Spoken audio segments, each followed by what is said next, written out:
नमस्कार। जय श्री राम। देखिए, आज का मेरा मुद्दा जो है, अभी हाल फिलहाल में अयोध्या में राम मंदिर का निर्माण हुआ, तो सेक्युलरिज्म की बात आ गई कि भारत हिंदू राष्ट्र की नींव डाली जा रही है। मुझे ये समझ में नहीं आ रहा, ये जो भी इस तरह के लोग ऐसी वाहियात बातें कर रहे हैं, आप ये बताएं, हजारों मंदिर मस्जिद जब बन गई देश में, तब कोई सेक्युलरिज्म नहीं आया? जब ये प्रूव है कि वहाँ पे मंदिर थी, मंदिर को तोड़ के मस्जिद बनाया गया, तब कोई सेक्युलरिज्म नहीं था। सोमनाथ के मंदिर को तोड़ दिया गया, तब कोई सेक्युलरिज्म नहीं था। अरे, बख्तियार खिलजी ने नालंदा विश्वविद्यालय को जला के कर दिया, तब उसको आप क्या कहेंगे?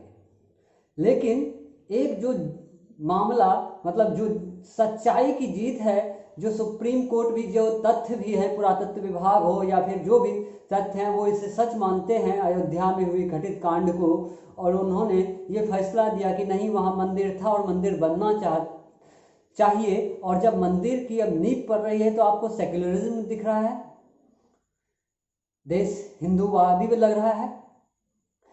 अरे, जब आप मस्जिदें बनती है, तब कहाँ कोई हिंदू ये बोलता है कि देश में सेक्युलरिज्म को नुकसान पहुंच रहा है? सेक्युलरिज्म की बात तब कहाँ कोई उठती है? जब कोई मज़ार पे चादर चढ़ाने जाते हैं, तब कहाँ कोई सेक्युलरिज्म की बात उठती है? लेकिन कोई अगर प्रधानमंत्री हो, मुख्यमंत्री हो, या कोई हम अगर मंदिर चले जाए, तो अब सेक्युलरिज्म की बात आ जाती है। क्या देश में सेक्युलरिज्म की बात सिर्फ हिंदुओं के लिए ही पढ़ी लिखी करी गई है क्या? हिंदू अगर कुछ करे तो सेक्युलरिज्म खतरे में आ जाता है, और अगर कोई कुछ करे तो कोई सेक्युलरिज्म खतरे में नहीं आता है। आखिर ऐसा क्यों हो रहा है? ऐसा भी बयान आ रहा है कुछ लोगों का कि वहां मंदिर बन भी गई तो उसे तोड़ देंगे। तो आप खुले मन से ये सुन लीजिए, भारत की 125 करोड़ जनता की तरफ से, ये मंदिर अगर टूट गई ना जिस दिन, और मंदिर पे आंच भी आ गया, तो उस दिन देश में मतलब एक भूचाल आ जाएगा।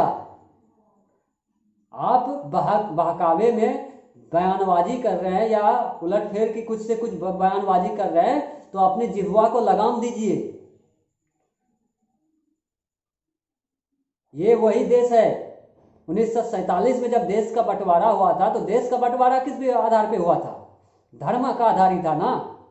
तो यही भारत देश है ना, जो कि आज जो भी मुसलमान यहाँ पे ऐसी बातें बोल रहे हैं, कट्टरपंथी बातें बोल रहे हैं, मैं उनके लिए ये कहना चाहता हूँ, मेरे भी बहुत मुसलमान दोस्त हैं, मैं भी अब्दुल कलाम को पूछता हूँ, मैं भी खान अब्दुल गफ्फार खान को मानता हूँ, और भी कई नाम ऐसे हैं।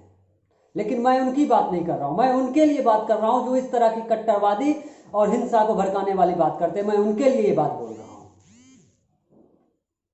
कि 1947 में जब देश का बंटवारा हुआ था, तब देश का बंटवारा का मुद्दा क्या था? धर्म ही था ना, कि मुस्लिम पाकिस्तान रहेंगे, मुसलमानों के लिए हमें एक अलग देश पाकिस्तान चाहिए। तो यही भारत था ना कि उस समय भी मुसलमानों को आश्रय दिया इस देश में, और उसी में से भी आज कुछ तथाकथित मुसलमान इसे हिंदू मुस्लिम का मामला उठा रहे हैं, बना रहे हैं।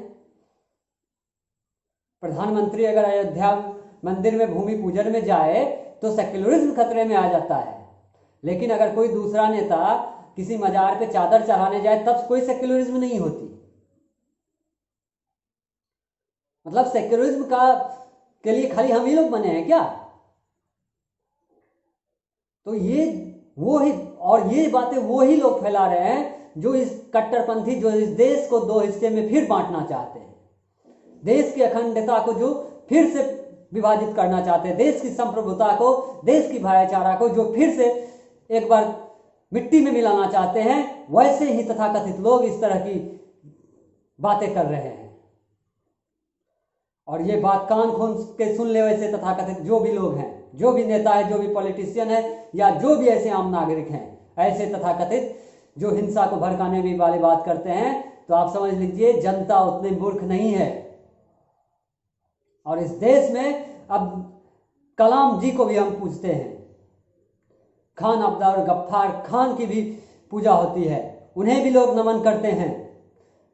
राहत इंदौरी साहब जैसे शायर को भी लोग याद करते हैं, तो सबसे पहले तो मैं उनका नाम आ गया तो उन्हें आज एक विनम्र श्रद्धांजलि। आप भगवान आपकी आत्मा को शांति दे। आप हमारे बीच आज इतने अच्छे कवि, साहित्य के कोहिनूर एक तरह से कह सकते हैं, राहत इंदौरी साहब जी, उर्दू के बहुत बड़े ज्ञाता, वो आज हम लोगों के बीच हम लोगों को छोड़ के चले गए। तो उन्हें मेरी तरफ से और समस्त देशवासी की तरफ से विनम्र श्रद्धांजलि। तो हम उन्हें भी पूजते हैं, उन्हें भी मानते हैं, नहीं, हम गांधी जी के सिद्धांतों को भी मानते हैं और हम नेताजी सुभाष चंद्र बोस को भी पूजते हैं। हम भगत सिंह की बलिदान को भी नहीं भूलते हैं, खुदीराम बोस को के बलिदान को भी नहीं भूले हैं, और ऐसे ही कई नाम हैं। तो जो देश के लिए मर मिटने को तैयार होंगे, जो देश की संप्रभुता के खिलाफ नहीं होंगे, उसके लिए हम सभी देशवासी हमेशा उनके साथ खड़े हैं। लेकिन जो देश की संप्रभुता, अखंडता पे सवाल उठाएगी, जो देश को दो हिस्सों में बांटने की कोशिश करेंगे, तो उनके लिए एक ही शब्द सुन लीजिए, तब फिर वही बात हो जाएगी कि ना आप घर के होंगे ना आप घाट के होंगे। कहा जाता है ना, धोबी का गधा ना घर का ना घाट का, तो वही बातें हो जाएगी। अगर कोई भारत में भारत होके, भारतीय होके पाकिस्तान की बोल बोलेगा, पाकिस्तान के झंडे लहराएगा, पाकिस्तान के नारेबाजी करेगा, तो उसे देश का हिंदू हो या मुसलमान हो, जो एक सच्चा देशभक्त होगा, सच्चा नागरिक होगा, वो जरूर उसका विरोध करेगा। तो ये जो बयानबाजी हो रही है ना आजकल मंदिर और मस्जिद पर कि अयोध्या में राम मंदिर बन गया तो ये होगा, ये होगा, ये होगा, तो ऐसी बातें, भ्रामक चीजें मत फैलाइए आप लोग, क्योंकि ये देश सबों का है, और ये देश में जितना अधिकार आपको है उतना अधिकार अगर हमें भी है, तो क्यों ना हम अपनी आवाज उठाए। हम अपनी आवाज उठाए तो संप्रभुता, अखंडता खतरे में है, और आप अगर अगलावादी का व्यवहार करें तो संप्रभुता खतरे में नहीं है। आप कश्मीरी जवान पे पत्थर फेंके तो उसमें संप्रभुता खतरे में नहीं आती है। जवानों पर पत्थर का फेंकने वाले पर आप मेहरबानी दिखाए और उनका पक्ष रखे, तो उस समय संप्रभुता खतरे में नहीं आती है, उस समय सेक्युलरिज्म खतरे में नहीं आता है। जो तुर्की हमारे देश का धारा 370 जब से हटा है, तब से वो देश तुर्की भारत के खिलाफ खड़ा है, और बॉलीवुड वहां जाके फिल्में बना रहा है, तब सेक्युलरिज्म खतरे में नहीं आता है। अरे जब आप भारतीय है और वो हमारे देश के विरोध में है, तो किस बेसिस पे आप जाके वहां पे फिल्में बना रही हैं, और आपको भारत में रहने से डर लगता है।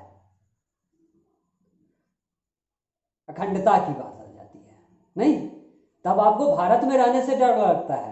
लेकिन कोई भारत विरोधी देश में जाके आपको फिल्मों की शूटिंग करने में कोई डर नहीं लगता है।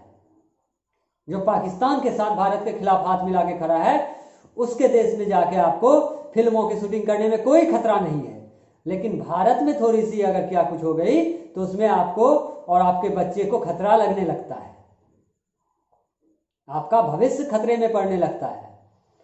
तो मैं लास्टली फिर से एक बार बोलना चाहूंगा, अयोध्या में राम मंदिर की नींव रखी जा चुकी है, और वहां मंदिर थी और फिर से मंदिर बन रही है और बनेगी।